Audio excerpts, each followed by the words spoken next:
আল্লাহ রাসূল সাল্লাল্লাহু আলাইহি ওয়াসাল্লাম যখন মক্কা থেকে ফিরে মদিনা থেকে আসছেন, মক্কার কাফেররা খবর পেয়েছে রাসূল আসছেন। আচ্ছা তাই না? হ্যাঁ, উরওয়া দেখো তো মুহাম্মাদের সাল্লাল্লাহু আলাইহি ওয়াসাল্লাম এত শক্তি হলো, আবার ফিরে আসছে। উরওয়া বিন মাসউদ গোয়েন্দা রূপে ছদ্মবেশে নবীর সাহাবীদেরকে দেখার জন্য চলে গেছে। এই পাগল সেজে বসে রয়েছে, এসে রিপোর্ট দিচ্ছে ওয়াফাতু আলাল মুলুক ওয়াফাতু আলা কিসরা ওয়া কায়সার ওয়া নাজাশিয়া। আমি উরওয়া গিয়েছি রোম, শাম, পারস্য, সিরিয়াতে, এতগুলো কান্ট্রি আমি উরওয়া গিয়েছি, কিন্তু দুনিয়ার কোন কান্ট্রির প্রজাদেরকে এমন সম্মান করতে দেখিনি, আপন রাজাদেরকে যেমন মুহাম্মাদের সাহাবীরা মুহাম্মদকে সম্মান করে থাকে। সুবহানাল্লাহ। বলছে কি এমন দেখলে? উরওয়া কাফের বলছে আল্লাহ খোদার কসম করে বলি, কি দেখলে তুমি? তা বলছে যখন মুহাম্মদ সাল্লাল্লাহু আলাইহি ওয়াসাল্লাম ইন তারাখামা রুখামাতান ইল্লা ওয়াকাত ফি কাফ রাজুল মিনহুম ফাতারাকা বিহা ওয়াজহাহু ওয়া জিলদাহু। আমার রাসূল সাল্লাল্লাহু আলাইহি ওয়াসাল্লাম বসে আছেন, সাহাবায়ে কেরাম চারিদিকে। যখন আমার রাসূল থুতু মুবারক ফেলার জন্য গলা খেটকানি দিচ্ছিলেন, তো সাহাবায়ে কেরামদের মধ্যে হুড়াহুড়ি হচ্ছিল রাসূল কোন দিকে মুখ করে থুতু ফেলবেন। যদি তিনি ডান দিকে মুখ করেন, সাহাবীরা ডান দিকে ভিড় লাগায়, যদি বাম দিকে মুখ করেন, সাহাবীরা বাম দিকে ভিড় লাগায়। শেষ পর্যন্ত ফেলতেই তো হবে। যেদিকে থুতু ফেলতেন সবাই হাত পেতে দিত, যার হাতে থুতু পড়তো ও তাড়াতাড়ি করে নিজের মুখে এবং দেহতে লাগিয়ে দিত। যে নবীর থুতু পেত না, ও সেই লোকটা হাতে সালাম করে নিজের হাতে লাগিয়ে দিত। বুখারী শরীফ শোনাচ্ছি, বুখারী শরীফ কি বলছেন? এই কথা বলে কাফেরদের সর্দার উরওয়া বিন মাসউদ বলছে, চলো তোমরা মুহাম্মাদের সঙ্গে লড়াই করে পারবে না। আবু জাহেল আবু লাহাব শুনে রাখো, যত বড় বাহাদুর হও ওর সঙ্গে পারবে না। কেন? তা বলছে যারা আপন লিডারের থুতুকে মাটিতে ফেলতে দেয় না, তারা সেই মুহাম্মাদের রক্তকে কি মাটিতে ফেলতে দিবে? তারা যতদিন পর্যন্ত নিজেদের প্রাণে প্রাণ রাখবে মুহাম্মাদের উপরে তলোয়ার চালানো করে কথা, কারণ বেটা চোখ পর্যন্ত দেখতে পারবে না। তোমরা তার যুদ্ধ করে পারবে না। এর নাম তো আলাপে মুস্তাফা।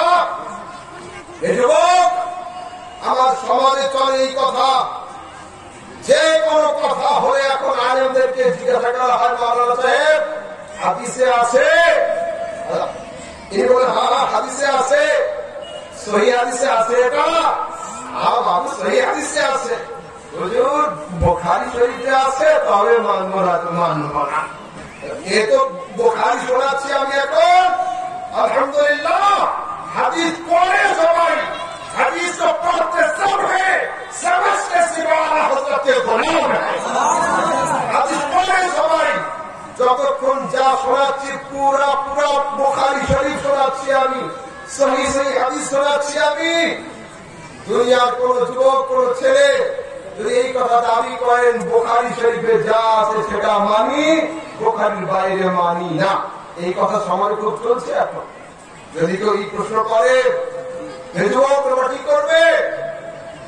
পকেট থেকে পেন বের করো, হাতে সাদা কাগজ ধরিয়ে দাও, মাওলানা এই কথা লিখে সই করে দাও, বুখারীতে যা আছে মানি, বাইরে কিছু মানি না। যত বড় আলেম হোক, যদি পাহাড়ের সব লম্বা আলেম ভয় দাও, ভয় করো না। মুনাজারা শুরু তোমরা করো, শেষ আমরা করবো। যেখানেই হোক লেগে যাও, সই করে দেন, বুখারী শরীফে যা আছে মানি, ওর বাইরে মানি না। যদি সই করে দিতে পারে, আস্তে করে জিজ্ঞাসা করুন কবরে প্রশ্ন কটা হয়? আপনাদের মালদাতে কটা প্রশ্ন হয় কবরে? আমাদের কলকাতায় 3টে হয়, আপনাদের কটা হয়? 3টেই হয়। জিজ্ঞাসা করুন বুখারীকে মানি, পুরো বুখারী শরীফের মধ্যে মানরা পোকায় প্রশ্ন নেই, মাদিনকা বুখারীতে নেই। বুখারী একমাত্র প্রশ্ন আছে, মা কুনতা তাকুলু বিহাক্কি হাযার রাজুলি মুহাম্মাদিন, এই চাঁদের মতো চেহারাওয়ালা মানুষ সম্পর্কে দুনিয়াতে তোমার ধারণা কি ছিল? যদি কোনো মানুষ দাবি করে, যদি কোনো ভাই দাবি করেন যে আমরা শুধু বুখারীকে মানি, তাহলে কবরের 3টে প্রশ্ন আর মানতে পারবে না, কবরের একটা প্রশ্ন মানতে হবে। আচ্ছা, আমার জিজ্ঞাসা করুন, ভাই শুধু বুখারীকে মানো? হ্যাঁ, শুধু বুখারীকে মানি। তো জিজ্ঞাসা করুন, মুসলমানদের পেশাব করার তরিকা কি? জানিয়ে না বসে, ঠিক তো? তোকে জিজ্ঞাসা করুন, পুরো বুখারী শরীফের মধ্যে বসে পেশাব করার একটাও হাদিস নাই, দাঁড়িয়ে পেশাব করার 2টো হাদিস আছে। তাহলে আগামী কাল থেকে ইমাম সাহেব থেকে শুরু করানো হোক, বুখারীতে যখন আছে, যদি কেউ দাবি করে শুধু বুখারীকে মানি, তোকে দাঁড়িয়ে পেশাব করতে হবে। কেন? বসে পেশাবের হাদিস বুখারীতে না। যদি বলে বুখারীকে মানি, কবরে 3টে প্রশ্ন আর মানতে পারবে না, একটা প্রশ্ন মানতে হবে। দেখুন আমরা কারা? আহলে সুন্নাত। সমাজের দাবি হলো এই, আমরা আহলে হাদিস, আমরা আহলে সুন্নাত। কেউ দাবি করে আমরা আহলে হাদিস। যুবক মন দিয়ে শোনাও, বুঝে নাও আমার একটা ভিউ। কয়লার রং কালো হয়, সমস্ত কালো জিনিসের নাম কিন্তু কয়লা নয়। দুধের রং সাদা হয়, সমস্ত সাদা জিনিসের নাম কিন্তু দুধ নয়। ঠিক তেমনি সমস্ত সুন্নাত হাদিস হয়, সমস্ত হাদিস কিন্তু সুন্নাত নয়। সেই হাদিস তো নেবে। আসুন, সোনাগুলি সাপ বুঝেন? গুই সাপ কি বলে? হ্যাঁ, বেদির মধ্যে কি সাপ? ওটা গুই সাপ। খাওয়া চলে? চলবে না। আসুন আমার কাছে সহি হাদিস দেখাই আমি। মিশকাত শরীফ বাউল হালাল ওয়াল হারাম খুলে দেখুন, এই হাদিসের মধ্যে আছে লেখা, আমার রাসূল সাল্লাল্লাহু আলাইহি ওয়াসাল্লামকে দাওয়াত করেছে একজন সাহাবী বাড়িতে খাওয়ার জন্য। আমার রাসূল সাল্লাল্লাহু আলাইহি ওয়াসাল্লাম হাজির হয়েছেন, সঙ্গে সাহাবায়ে কেরামগণ আছেন। একজন সাহাবী মাঠ থেকে আসার সময় একটা মোটা তাজা সাপ দেখতে পেয়েছে। সাপটাকে ধরে নিয়ে এসে জবাই করে সুন্দর করে মাংস নিয়ে ভুনা তৈরি করে আমার নবীর সামনে দিয়েছেন। সহিহ হাদিস।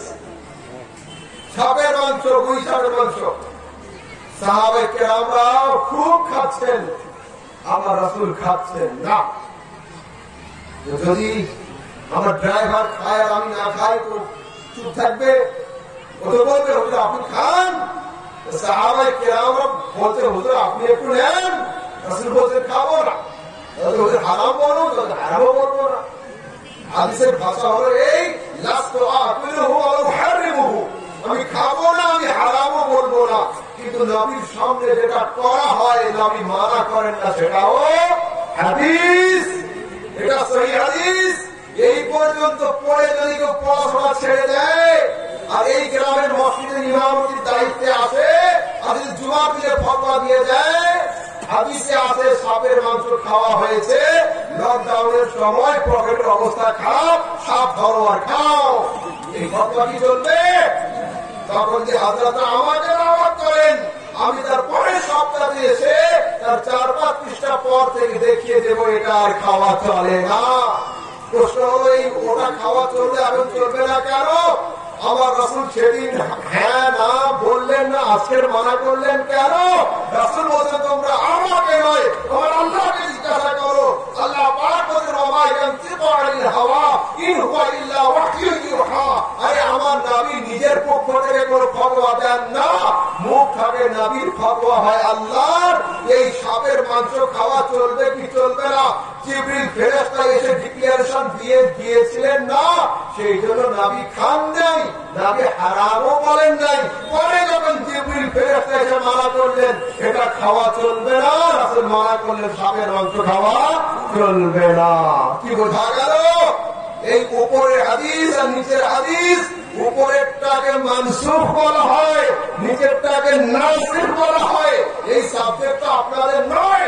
যখন কোন ছাত্র 8 বছর 10 বছর 12 বছর পড়ার পরে বুখারীর 10 নিচে আসে আমাদের কাছে, তখন সেই ছাত্রকে আমরা নাসিখ আর মানসুখের হাদিসগুলো পড়িয়ে থাকি, বুঝিয়ে থাকি। কিন্তু সমাজে এমন ফিতনা চলে এসেছে সাধারণ থেকে সাধারণ মানুষ পর্যন্ত হাদিসে আছে থাকলেই আমল করতে হবে। এটা ভুল কথা।